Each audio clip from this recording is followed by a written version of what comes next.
네, 오늘 하나님의 말씀은 고린도후서 4장 말씀입니다. 고린도후서 4장 7절에서 18절 말씀인데요.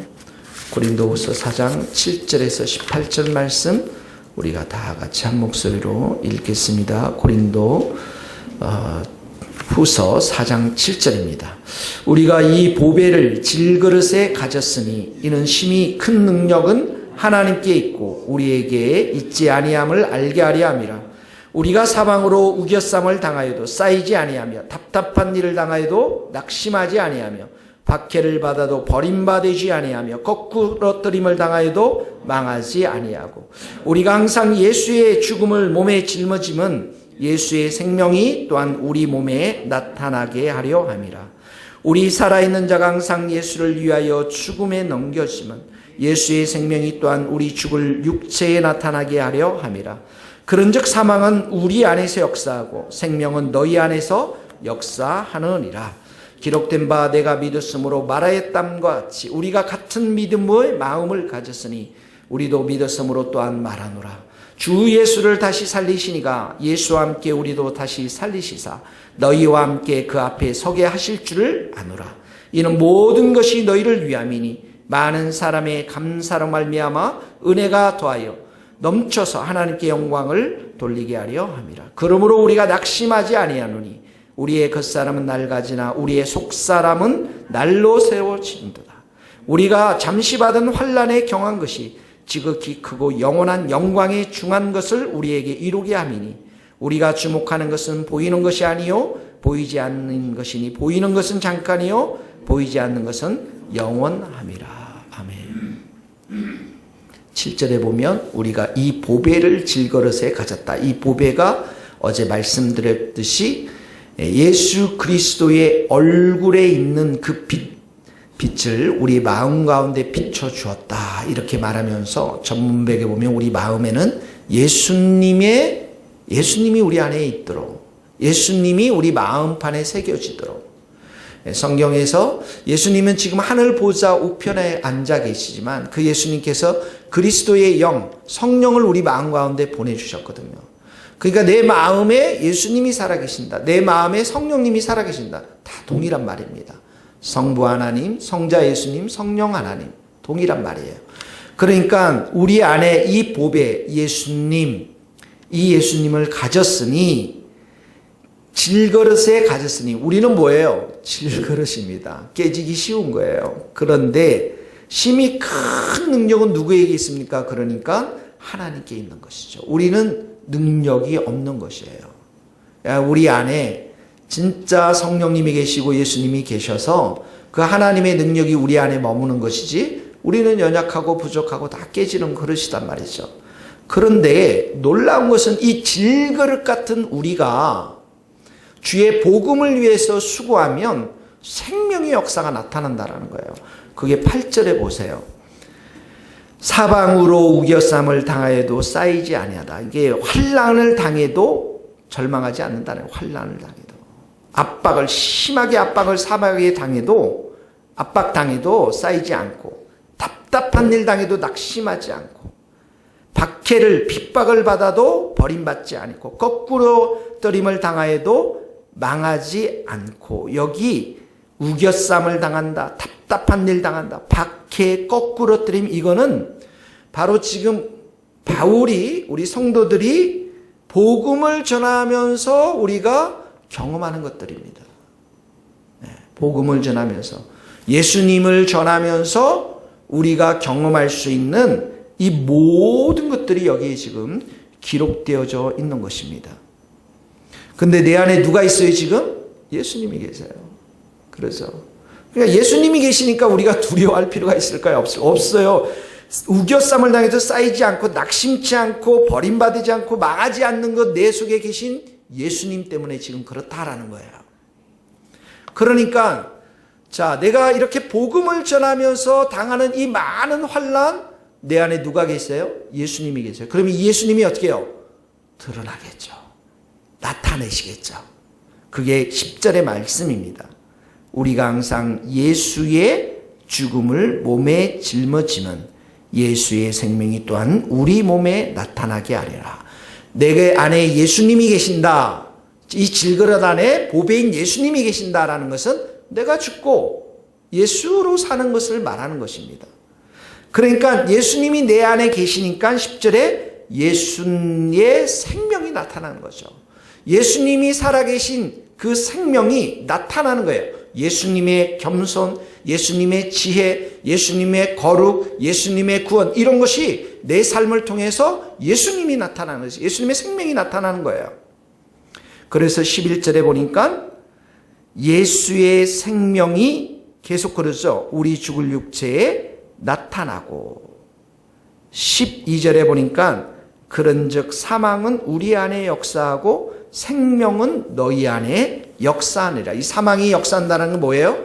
내가 육체 가운데 지금 복음을 전하면서 아까 말했지만 고난을 받고 이런 모든, 또 뿐만 아니라 내가 십자가에 못 박혀 죽은 이 사실, 이제는 내가 사는 것이 아니요 내 안에 예수님이 사시니까 사망되었단 말이에요. 나는 이미 죽었고, 그러니까 내 안에 예수님이 나타나면서, 예수님의 생명이 나타나면서 어떻게 해요? 불신자들, 고린도 성도들 안에 생명의 역사가 일어나고 있다라는 것입니다. 그러니까 성도들은 누굽니까? 우린 죽은 사람이에요. 우리는 죽었다. 우리 안에 누가 사시네? 보배, 예수님이 사신다. 예수님의 생명이 있다. 그러면 이 생명이 나타나려면 어떻게 해요? 불신자들에게 반드시 복음을 전하는데, 그 복음을 전하는 과정이 어떻게 해요? 핍박과 고난과 어려움이라는 거예요. 그런데 이 어려움들을 가지고 있지만 이것들이 우리에게 문제가 되지 않는 것은 내 속에 예수님의 생명이 있기 때문에 그래요. 그래서 이 복음을 전하면 반드시 불신자들의 삶 가운데 뭐가 나타난 거예요? 생명의 역사가 나타난다는 거예요.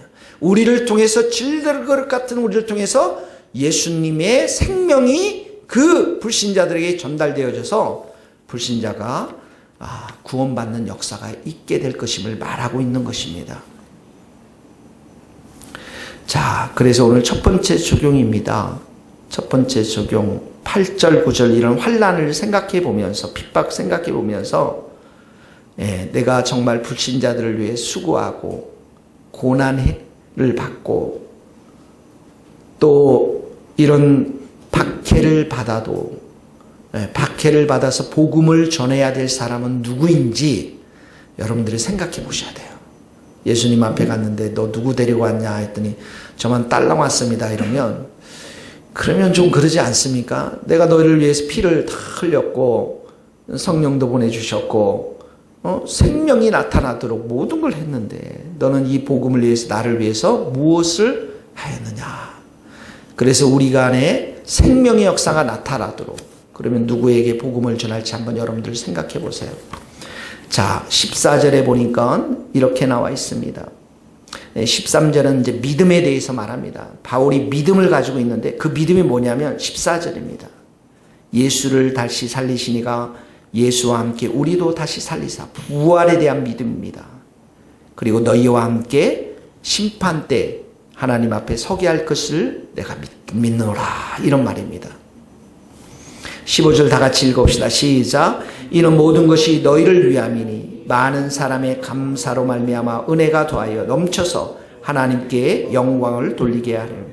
너희를 위함이라고 그랬죠. 14절에 보면 너희와 함께 그 앞에 서게 한다라는 거예요. 이게 뭐냐면 이제 이 세상의 수고와 모든 것들이 다 끝나서 하늘 천국에 가서, 우리는 심판을 받지 않지만 그래도 심판대에 다 서게 될 때 하나님께 영광을 돌리는 자로 너희와 함께 할 것임을 바울이 지금 믿고 있다. 이 믿음을 고백하는 거예요.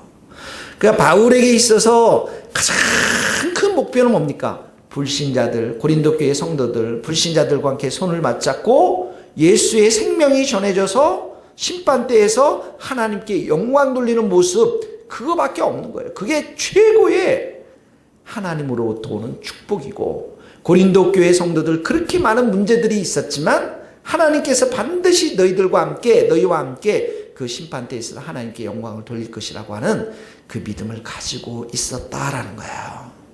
그러니까 우리가 정말 이 바울이 고린도 성도들을 얼마나 사랑하고 기도하고 헌신했는지 여러분 이 말씀에 기록되지 않습니까? 왜냐하면 고린도 교회 성도들이 바울에 대해서 반대했잖아요. 그렇게 반대하고 거부하고 우리는 아볼로파다, 우리는 베드로파다, 예수파다 하면서 갈라지면서 바울을 얼마나 고통스럽게 했습니까? 그런데도 불구하고 그리고 그 안에 얼마나 많은 은사들이 그냥 너무나도 무질서하게 일어나는 것들을 보면서도 그러나 끝까지 바울은 이들을 포기하지 않고 이들을 향한 믿음이 있었다. 하나님께 앞에 가서 찬양과 영광과 경배를 드리는 반드시 그렇게 될 것이다.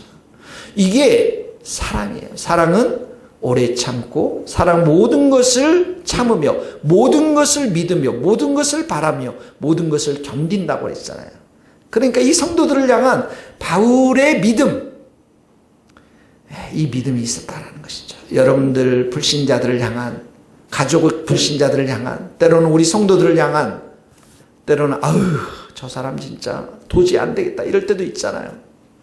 그런데 우리에게 사랑이 있으면 그 사랑의 증표로서 믿음이 있으면 이 바울처럼 이런 부활의 능력을 가진 하나님께서 반드시 우리를 하나님께 영광 돌리는 자로 서게 할 것이다라는 이런 고백을 할 수 있다라는 것이에요.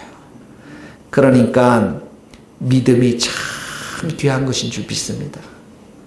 여러분 자신들에 대해서도 또 우리 주위에 있는 많은 사람들, 특히 불신자들을 통해서도 이런 정말 고귀한 믿음, 귀한 믿음, 사랑의 믿음 갖게 되기를, 이 사람은 반드시 예배자로 서서 하나님께 영광 돌리게 될 줄 믿습니다. 이런 고백이 있게 되기를 예수님 이름으로 축복합니다. 그러므로 16절 보세요. 우리가 낙심하지 않는다라고 그래요. 참 낙심하지 않는다. 이 많은 어려움 속에 낙심해야 되는데 낙심하지 않고 겉사람은 늙어가지만 속사람은 날로 새로워진다. 영적인 사람, 속의 사람, 내 영혼, 내 마음, 내 내면 이 모든 것은 날로 새로워진다는 게 뭐예요? 영광스러운 주님을 만날 걸 기대하면서 그 심판대에 서서 이 많은 성도들과 함께 하나님께 영광 돌릴 걸 생각하면서 자기 자신도 어떻게 해요? 믿음도 새로워지고 사랑도 새로워지고 그 내면도 마음도 날마다 하나님을 향해서 새로워지는 것들을 경험하게 되는 것이죠. 그러면서 17절에 보니까 우리가 잠시 받는 환난 이것은 가볍다. 지극히 크고 영원한 영광인 영중한 것을 우리에게 이루려 함이라. 우리에게는 이 큰 영광의 시간이 있다라는 거예요. 아주 무게를 재면은 지금 고난받는 이건 너무나도 가볍지만 이 우리가 앞으로 누려야 될 그 영광의 무게는 이 고난하고 감히 잴 수가 없다라는 거예요. 그만큼 영광스러운 세계가 있다라는 것이죠. 18절에 보니까 우리가 주목하는 것. 그래서 우리의 눈이 보는 것은 어떻게 해요? 이 세상이 아니라 보이는 것이 아니요 보이지 않는 것이고 보이지 않는 것 영원한 것임을. 그러니까 바울에게는 진짜 믿음이 있었던 거예요. 천국을 향한 믿음, 하나님을 향한 믿음, 영원한 것에 대한 가치, 영원 우리 내면에 대한 가치, 세상이 아니라 겉사람이 아니라 이 모든 것들이 아니라 정말 하나님께만 있는 귀한 것들에 대해서 바울은 늘 가치를 중요시 여기고 모든 성도들이 그 가운데 달려갈 수 있도록 이렇게 기도하고 헌신했던 것들을 보게 되어집니다. 오늘 저녁에도 여러분들 그런 주님 내게 믿음을 주십시오. 이 바울과 같은 믿음 주세요. 정말 영원한 것, 속사람이 새로워지는 것들 귀하게 여기는 이런 믿음 주시고 이 무더운 여름에 세상 보지 않고 이 땅에 마음 두지 않고 살아갈 수 있기를 예수님의 이름으로 축복합니다. 기도하시겠습니다. 하나님 아버지, 우리 질그릇처럼 약한 우리 삶 속에 이 보배로운 예수님 주셔서 우리로 하여금 예수님의 생명이 드러날 수 있도록 은혜 주심에 감사합니다. 나는 날마다 죽고 내 안에 예수님의 생명이 나타나서 예수님의 생명이 없는 자들에게 은혜가 흘러갈 수 있도록 그래서 그들도 주님 앞에 서서 하나님의 은혜와 영광을 찬양하고 찬미하는 예배자의 삶을 살아갈 수 있도록 우리를 주님께서 사용하시고 인도하여 주옵소서. 주님, 우리에게 오늘도 믿음 주시고, 주님, 오늘도 우리에게 속사람을 새롭게 하여 주셔서, 강건하게 하여 주셔서 하나님과 영원한 것들과 천국을 귀하게 여기는 우리 모든 성도들 될 수 있도록 기름 부어 주옵소서. 병든 자들 머리마다 안수하여 주시고, 주님, 너희가 병 낫기를 위하여 기도하라고 말씀하셨사오니 병상에 있는 우리 권사님들, 집사님들, 청년에 이르기까지 치유와 회복의 역사를 허락하여 주시옵소서. 예수 그리스도의 이름으로 기도하오며, 지금은 우리 주 예수 그리스도의 은혜와 하나님의 크신 사랑과 성령님의 교통하심이 우리 모든 성도들과 선교사님들, 이 나라의 민족과 북한 땅과 스코틀랜드 땅 위에 이제로부터 영원토록 함께 하시기를 간절히 축원하옵나이다. 아멘.